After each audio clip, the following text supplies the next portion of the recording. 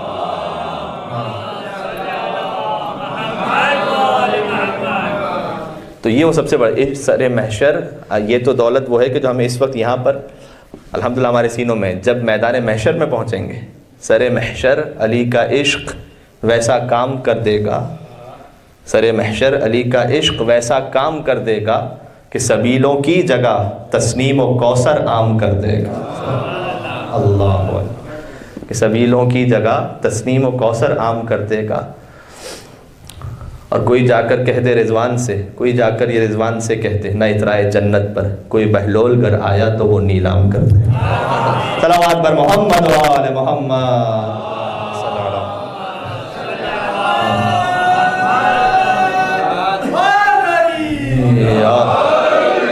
یہ سب سے بڑی نعمت ہے جو اللہ نے ہمیں عطا فرمائی، اور اس نعمت کی خاطر آپ یہاں تشریف فرمائیں. ٹھیک ہے نا، ہر ہفتے جو آپ یہاں شب جمعہ تشریف لاتے ہیں اسی نعمت کی خاطر ہے. ٹھیک ہے کہ جو اللہ نے ہمیں عطا فرمائی ہے. لہٰذا جو ہم نے عرض کیا تھا کہ امیر المومنین کو جب مولا بنایا تھا تو رسول اللہ نے کہا تھا فَلْيُبَلِّغِ الشَّاهِدَ الْغَائِبَ، جو موجود ہے وہ اس تک پہنچا دے جو موجود نہیں ہے. تو آپ بھی ان تک کم از کم اپنی آئندہ آنے والی نسلوں تک اپنے گھر پہ اس نعمت کو پہنچائیے گا تاکہ یہ نعمت جاری و ساری رہے. اور ہمارا اب یہ اہم ترین نعمت ہے. اس کے بعد اب اگر تصور فرمائیے کہ اللہ نے جو ہمیں نعمتیں عطا فرمائی ہیں ان کی اگر ہم ترتیب وار قرآن کریم سے دیکھنا شروع کریں، سورہ مبارک مومنون، اور یہ وہ سورہ ہے کہ جب امیر المومنین دنیا میں تشریف لائے تھے تو آغوش مادر سے آغوش رسالت میں آتے ہیں، اور علی نے آنکھیں کھولیں اور اس دنیا میں آنے کے بعد جو پہلی زیارت کی وہ چہرہ رسول تھا، اور اس کے بعد جو قرآن کی آیات سنانا شروع کی وہ سورہ مبارک مومنون تھا. سورہ مبارک مومنون میں امیر المومنین پڑھتے گئے اور رسول اللہ سنتے گئے اور تصدیق فرماتے گئے. اس سورہ میں پروردگار ارشاد فرماتا ہے، دیکھیں انسان اپنی خلقت سے یہاں سے آغاز کرتے ہیں. اللہ نے جو ہمیں نعمتیں عطا فرمائی ہیں، اور نعمتوں پر غور کرنے کا فائدہ کیا ہے؟ انسان کے اندر شکر کا جذبہ بڑھتا ہے. ٹھیک ہے، بندگی میں اضافہ ہوتا ہے جب جتنا اللہ کی نعمتوں پہ غور کرتا ہے. پروردگار نے ارشاد فرمایا کہ وَلَقَدْ خَلَقْنَا الْإِنسَانَ مِنْ سُلَالَةٍ مِّن طِينٍ ثُمَّ جَعَلْنَاهُ نُطْفَةً فِي قَرَارٍ مَّكِينٍ ثم خلقنا النطفة علقة فخلقنا العلقة مضغة فخلقنا المضغة عظاما فكسونا العظام لحما ثم انشأناه خلقا آخر فتبارك الله احسن الخالقين. اللہ اکبر. یہ خلقت انسانی ہے. وَلَقَدْ خَلَقْنَا الْإِنسَانَ مِنْ سُلَالَةٍ مِّن طِينٍ، اے انسان ہم نے تجھے گیلی مٹی سے خلق کیا. ثم جعلناه نطفة في قرار مكين، اس کے بعد تیرے نطفے کو ایک محفوظ مقام پر رکھ دیا. ٹھیک ہے، صرف ترجمہ کروں گا، آپ ظاہر صاحبان فہم میں. تیرے نطفے کو جب محفوظ مقام پر رکھ دیا پھر کیا کیا؟ ثم خلقنا النطفة علقة. کاش اگر تھوڑا سا زیادہ وقت ہوتا تو ان آیات پر سائنٹیفکلی بھی بہت بات کی جا سکتی ہے. ثم خلقنا النطفة علقة، اس کے بعد تیرے نطفے کو علقہ بنایا. علقہ یعنی جمع ہوا خون. فخلقنا العلقة مضغة، علقے کو مضغہ بنایا. مضغہ یعنی گوشت کا لوتھڑا. فخلقنا المضغة عظاما، اس سے ہڈیاں پیدا کی. فَكَسَوْنَا الْعِظَامَ لَحْمًا، ان ہڈیوں کے اوپر گوشت کو چڑھا دیا. ثُمَّ أَنشَأْنَاهُ خَلْقًا آخر، اس کے بعد تجھ میں روح کو پھونک دیا. اس کے بعد اللہ کہتا ہے فَتَبَارَكَ اللَّهُ أَحْسَنُ الْخَالِقِينَ. تو انسان کتنا بہترین ہے تیرا خلق کرنے والا پروردگار. اللہ اللہ نے کتنی بڑی کائنات خلق کی ہے. اس کی وسعتیں ہم جانتے نہیں ہیں. آج تک سائنس آج تک جانتی تو نہیں کہ اس کائنات کی جو باؤنڈریز ہیں وہ کیا ہیں، اور یہ یونیورس تو چلتا جا رہا ہے. اور اس کائنات میں اگر آپ ہماری دنیا کی حیثیت دیکھیں تو خدا کی قسم ایک ڈاٹ سے زیادہ نہیں ہے. ٹھیک ہے نا، یہ جو پورا ملکی وے ہے، یہ سولر سسٹم ہمارا، یہ پورا جو ایک ملکی وے جاری ہے اس میں، تو ایک ڈاٹ لگائیے پیپر پہ، صحیح، یہ ہماری دنیا ہے. بس ایک جملہ کہہ دوں، اس ڈاٹ جتنی جگہ پر چند فٹ جگہ گھیر کے جو سے مل جاتی ہے انسان کو، کچھ دولت سمیٹ کے انسان کھڑا ہوتا ہے اور اللہ کے سامنے اکڑ رہا ہوتا ہے. تیری حیثیت کیا ہے؟ تیری کیا اوقات ہے؟ یہ انسان ہے. اتنی بڑی کائنات جب اللہ نے خلق کی نا, تو کسی چیز کی خلقت میں آپ کو چیلنج کے ساتھ کہہ رہا ہوں, کسی چیز کی خلقت میں اللہ نے اپنی تعریف نہیں کی.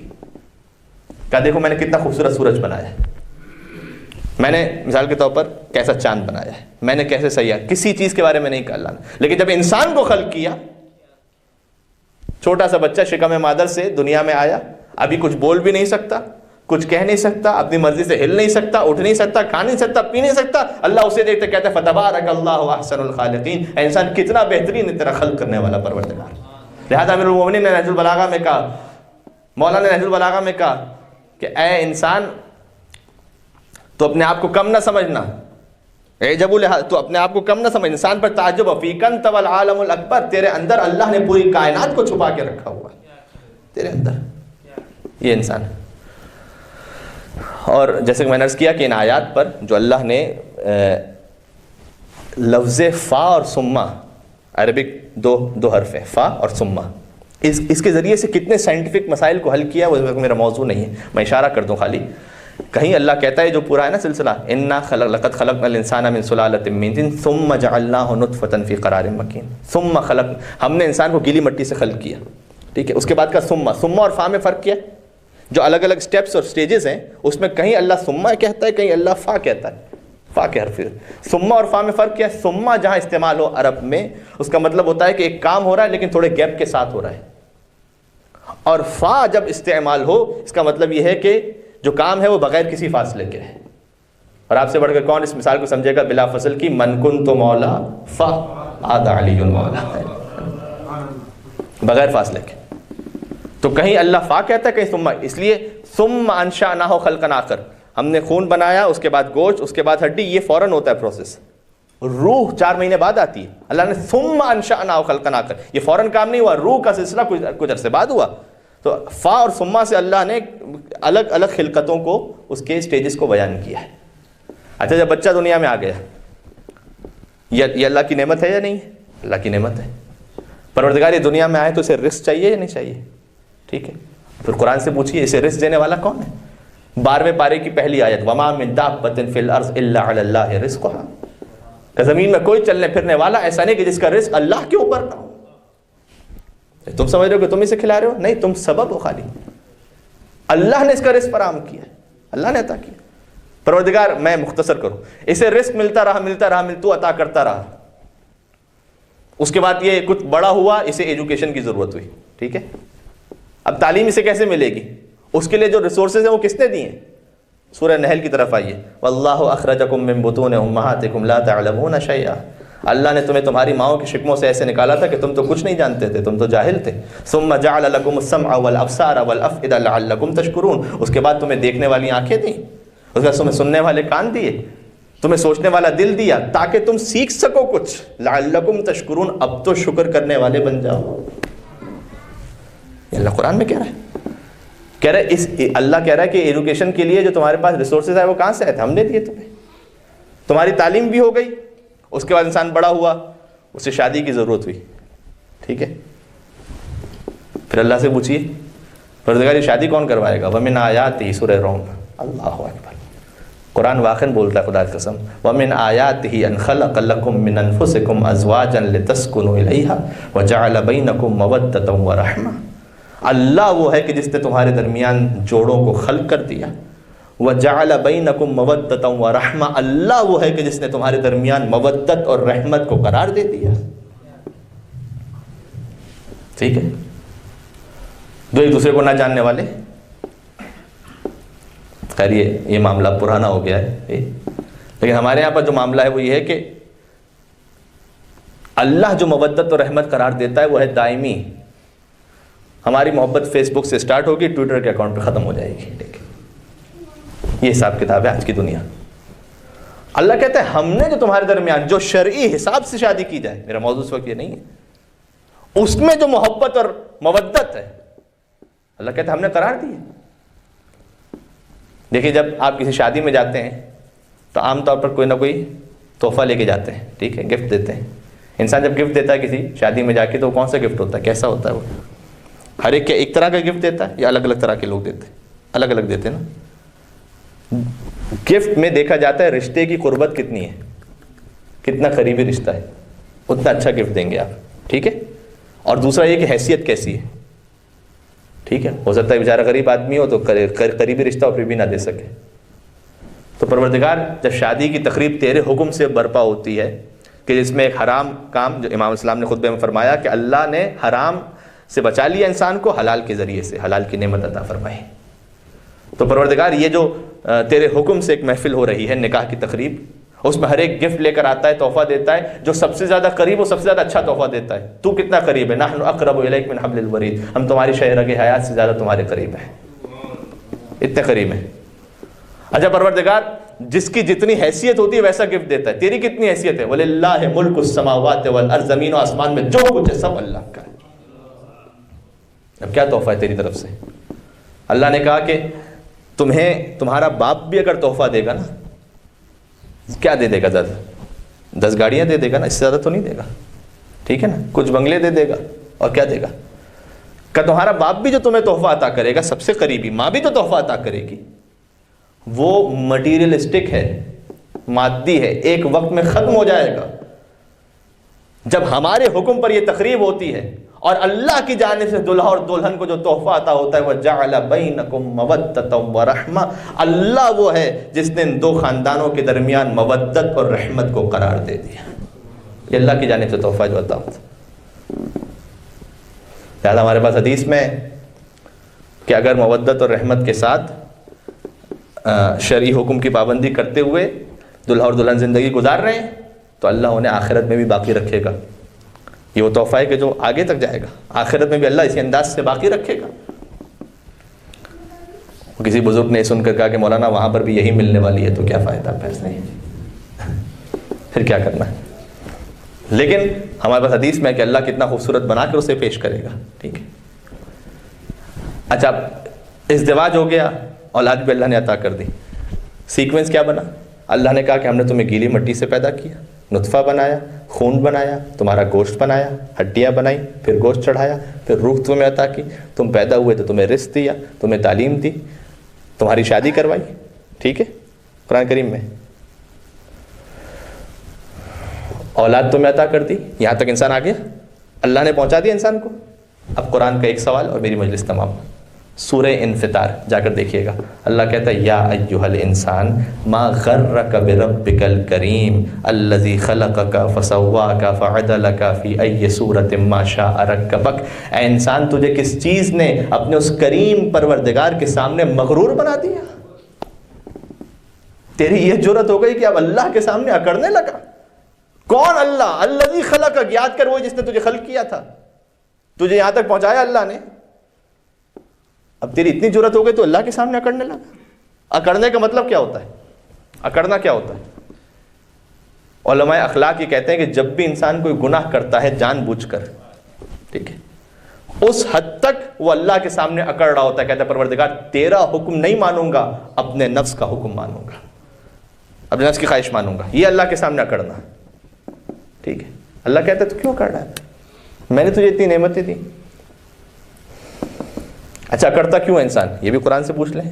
سورہ علق، ان الانسان لا یطغی. اے انسان تو اکڑتا ہے کب؟ ارآہ استغنی، جب اپنے آپ کو بے نیاز سمجھتا ہے، جب تجھے اللہ کی ضرورت نہیں رہتی. تو جب تو یہ سمجھتا نا کہ اب میں خود اکیلا، بس مجھے کسی کی ضرورت نہیں ہے، میں کسی کا محتاج نہیں ہوں، اللہ کہتا ہے اس وقت تو اکڑنا شروع کرتا ہے. لہذا رسول اللہ دعا فرماتے ہیں اللہم لا تکلنی طرفۃ عین، پروردگار مجھے پلک جھپکنے کے برابر بھی اپنے حال پر نہ چھوڑنا، ہمیشہ مجھے احساس ہوتا رہے کہ مجھے تیری ضرورت ہے. یہ احساس زندہ رکھنا ضروری ہے. میں کچھ نہیں ہوں، میری حقیقت کیا، حیثیت کیا ہے، ٹھیک ہے. میری مائیں بہنیں جو سن رہی ہیں، اگر حجاب کے ساتھ گھر سے باہر نہ نکلیں، یہ اللہ کے سامنے اکڑنا ہے. ہم جانتے کہ اللہ کا حکم کیا ہے، اللہ نے جو نعمتیں عطا کی ہیں، کہ نہیں میری مرضی ہے. اس حد میں اللہ کے سامنے، اللہ، علماء اخلاق کیا کہتے ہیں، یعنی ہم نے اپنے نفس کو اللہ کا شریک بنا لیا. اللہ کی بات نہیں مانی، اپنے نفس کی بات مانی، یعنی دو خدا ہو گئے، ایک اللہ اور ایک میرا نفس. اور ہمارے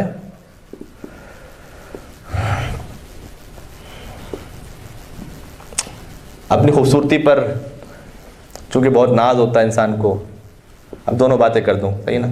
آپ کو خوش کرنے کے لیے خالی انہیں سناتا رہوں تو یہ اچھا نہیں ہے، تھوڑا سا داڑھی کی بھی بات بھی کر لیتے ہیں، صحیح نا؟ مولانا I am too hot, I am too beautiful, I can't have beard, اچھا نہیں لگتا یہ۔ شہزادہ علی اکبر کو آپ مانتے ہیں نہیں مانتے ہیں؟ ٹھیک ہے نا؟ ان کی زیارت پڑھتے ہیں نہیں پڑھتے؟ سنیے گا، اے نوجوان دوست، وہ دین نہیں جس دین میں عمل پہ کامل یقین نہیں، اکبر کے ریش تھی تجھے داڑھی ہے ناگوار، لیلا کے چاند سے تو زیادہ حسین نہیں۔ اللہ اکبر، اللہ اکبر۔ کیا شہزادہ علی اکبر سے زیادہ اپنے آپ کو حسین سمجھا؟ استغفر اللہ۔ میری مائیں بہنیں، شیطان کہیں بہکانا دے اس خوبصورتی کے چکر میں۔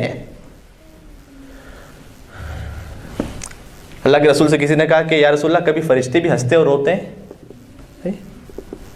رسول اللہ نے کہا کہ ہاں فرشتے بھی ہنستے اور روتے ہیں۔ کچھ موقع بیان کیے، جو رونے والے موقع تھے میرے شداد کے موقع پر ملک الموت رویا تھا، ٹھیک ہے؟ وہ پھر رسول اللہ نے ڈیٹیل سے بیان کیا کب کب فرشتے روئے اور کب کب فرشتے ہنستے ہیں، کہ فرشتے ہنستے کب ہیں؟ اس میں سے ایک موقع یہ، مثلا ایک موقع یہ کہ فرشتے ہنستے اس وقت ہیں جب ایک انسان کو ایک زمین کا حصہ مل چکا ہو، اس نے چاہے خریدا یا وراثت میں ملا، ٹھیک ہے؟ اس کے بعد وہ، آپ کے یہاں تو نہیں ہوتا ایسا، یہاں پر آسٹریلیا میں، ہمارے یہاں پر ہوتا ہے، لوگ کیا کرتے ہیں کہ تھوڑا سا ساتھ والی زمین بھی قبضہ کرنے کی کوشش کرتے ہیں، صحیح؟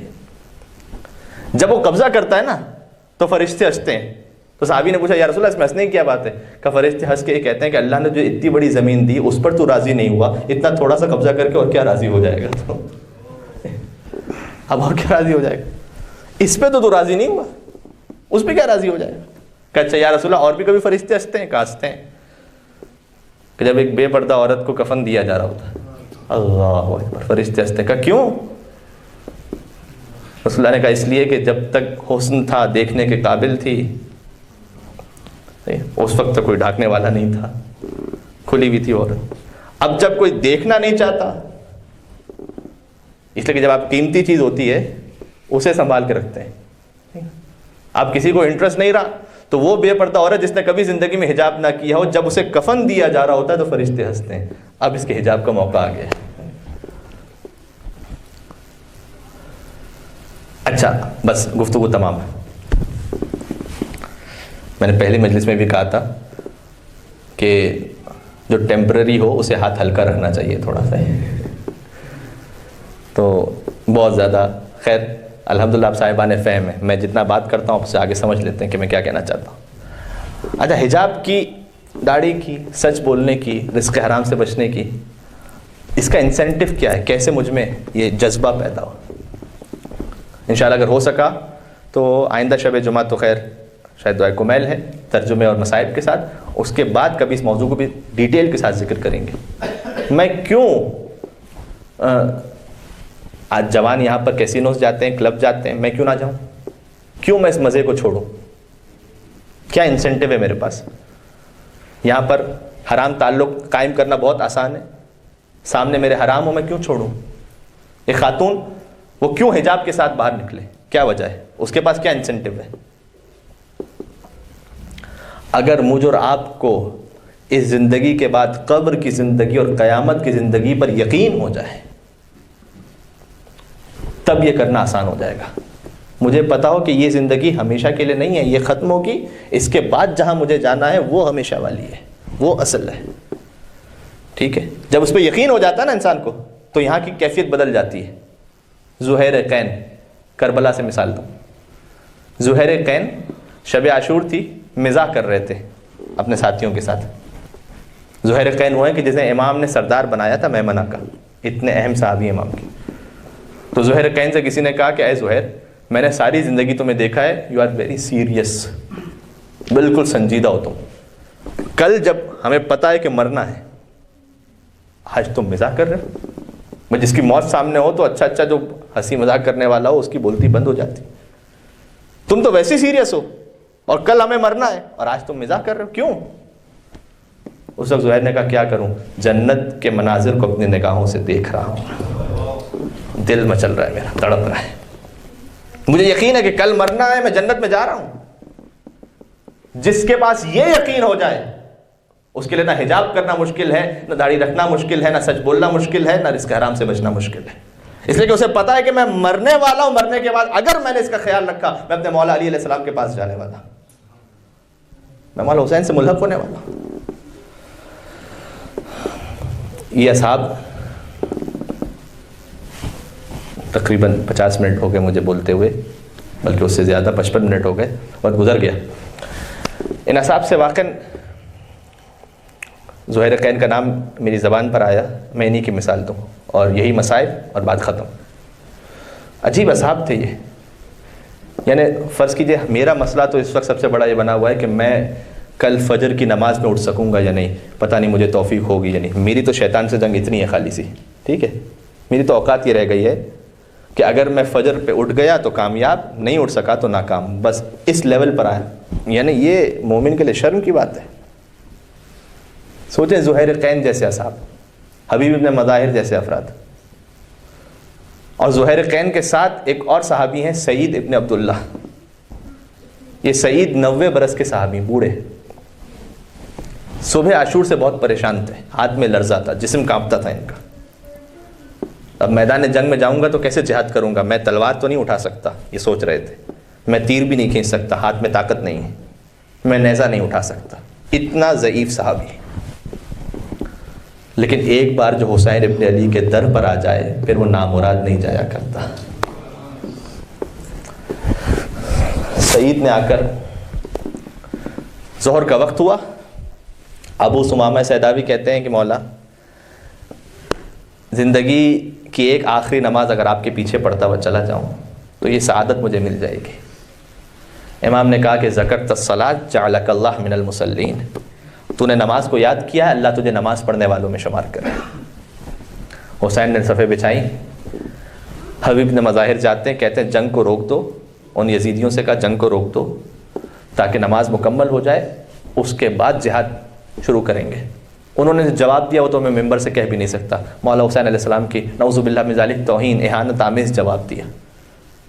تو حبیب نے مظاہر نے وہیں مولا سے اجازت لے کر جہاد فرمایا. کہا مولا اب نماز انشاءاللہ جنت میں آپ کے نانا رسول اللہ کے پیچھے پڑھوں گا، میں جا رہا ہوں مولا. حسین کی نماز پر حبیب ابن مظاہر شہید ہو گئے، اور وہاں سے چونکہ جنگ رکی نہیں لہذا تیر برس رہے تھے. اب یہ 90 برس کا بوڑھا صحابی یہ آتا ہے ابا عبداللہ کی خدمت میں. کہا مولا میرے ہاتھ بہت ضعیف ہے، میں تلوار نہیں اٹھا سکتا، میرے ہاتھ بہت کمزور ہیں، میں تیر بھی نہیں کھینچ سکتا، میں نیزہ اٹھا کر جہاد نہیں کر سکتا مولا. لیکن ہاں مولا اس سینے کی بوڑھی پسلیاں اس قابل ضرور ہیں کہ آپ کی طرف آنے والے تیروں کو روکنے والے. مولا میں آپ کے سامنے کھڑا ہو جاؤں گا، جو تیر آتا جائے گا مولا میں روکتا جاؤں گا، میں اس قابل ضرور ہوں. اللہ اکبر. حسین نے اجازت دی سعید کو، اور یہاں حسین کی نماز شروع ہوئی. اللہ اکبر کہہ کے نماز شروع ہوئی. سعید کبھی دائیں طرف جھک کر تیروں کو روکے، میرے مولا کو کوئی تیر لگنے نہ پائے. خدا کی قسم اگر ان کے قدموں کی خاک کے برابر بھی ہم ہو جائیں نا تو بہت ہے. کبھی بائیں طرف جھک کر تیروں کو روکتے جاتے تھے، اور زبان پر ایک ہی دعا تھی. سعید کیا دعا کر کہتے تھے، پروردگار مجھے اس وقت تک زندگی عطا کر جب تک میرے مولا کی نماز ختم نہ ہو، میرے مولا کی نماز ختم. اور یہاں حسین کا قیام و قعود جاری رہا. سجدہ کیا حسین نے آخری، اس کے بعد تشہد سلام السلام علیکم ورحمت اللہ کہا، اور وہاں سعید گرے السلام علیکم ورحمت اللہ. سعید نے آخری سلام کیا، سعید گرے، سعید کا سر حسین کی گود میں پہنچا. اب آپ نے دیکھ لیا نا کیا عالم نصرت امام کا. لیکن دل میں تڑپ ایسی تھی کہ ایک مرتبہ سوال کیا کہ حل وفیت ابن رسول اللہ، مولا کیا میں نے حق وفا ادا کر دیا، مولا کیا میری وفا پوری ہو گئی یا نہیں. تو حسین نے جواب، جو مقتل میں جملہ لکھا، حسین نے کہا سعید انت امامی فی الجنہ، سعید تو دنیا میں میرے آگے کھڑا ہوا نا نماز میں، جب تو جنت میں بھی جائے گا تو حسین کے آگے. تو حسین کے آگے آگے چلنا. سعید کہتے اب مولانا اظہر حسین زیدی صاحب ان جملوں کو پڑھا کرتے. سعید کہتے ہیں مولا اگر میں آپ کے آگے جاؤں گا نا تو پھر میرے سینے سے تیروں کو نکالیے گا نہیں مولا. میں چاہتا ہوں جنت میں آپ کی ماں فاطمہ زہرا کے سامنے اسی حالت میں. بس مسائب ختم کر رہا ہوں, بس تقریباً 1 گھنٹہ ہو گیا مجھے, میں مسائب ختم کر رہا ہوں. مولانا اظہر حسین زہری صاحب اب یہ پڑھا کرتے تھے. سعید اب حسین کی گود میں ہے. ایک مرتبہ کہتے ہیں مولا ایسا لگا جیسے کوئی میرے داہنے طرف آ کر کھڑا ہو گیا ہو. سعید جیسے ہی کہا نا, مولا نے کہا سعید ادب سے سلام کر, یہ میرے نانا رسول اللہ تجھے جنت سے لینے کے لیے آ گئے. سعید نے کہا السلام علیکہ یا ابن السلام علیکہ یا رسول اللہ. سعید نے سلام کیا. کہا مولا ایسا لگا جیسے کوئی میری بہانے طرف بھی آ گیا ہو. سعید نے جیسے ہی کہا نا تو مولا جواب دیتے ہیں مولا سعید ادب سے سلام کر, یہ میرا بابا کائنات کا مشکل کشا علی مرتضیٰ تجھے لینے کے لیے آیا ہے. سعید کچھ دیر بعد کہتے ہیں مولا ایسا لگا جیسے کوئی سینے پر ہوا کر رہا ہو. کہا سعید ادب سے سلام کر, یہ میرا بھیا حسن مصطفیٰ تجھے لینے کے لیے آ گئے. اور اب جو جملہ میں کیسے کہوں میری سمجھ نہیں آتا, حسین سے بھی برداشت نہ ہو سکا. سعید کچھ دیر بعد کہتے ہیں ایسا لگا مولا جیسے کوئی قدموں کی طرف بڑھ رہا ہو. حسین نے سعید کو سر زمین پر رکھا. کہا سعید جلدی سے پیروں کو سمیٹ دے, ارے یہ میری ماں فاطمہ زہرا تجھے لینے کے لیے جنت سے آئی. آئے حسین کی ماں,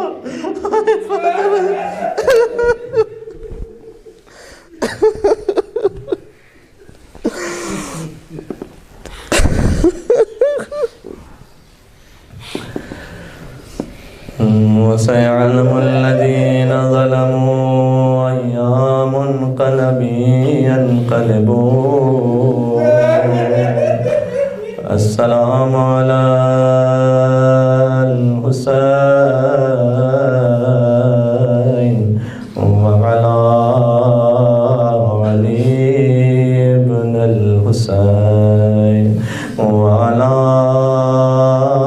أولاد الحسين وعلى أصحاب الحسين.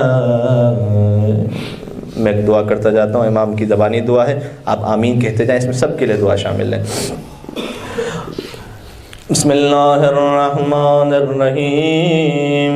اللہم ارزقنا ایمانا صادقا, شب جمعہ ہے سب مل کے, ولسانا ذاکرا وقلبا خاشعا وبدنا صابرا وعلما نافعا ورزقا واسعا وعملا متقبلا وتوبة نصوحا وتوبة قبل الموت وراحة عند الموت ومغفرة بعد الموت والعفو عند الحساب ونجاة من النار وادخلنا في الجنة وارزقنا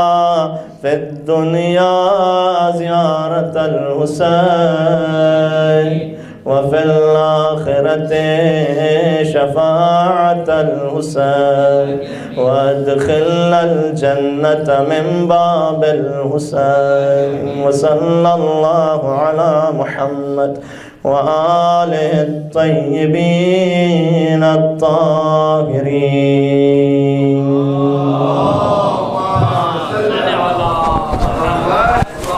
ایک سورہ فاتحہ چونکہ شب جمعہ ہے اپنے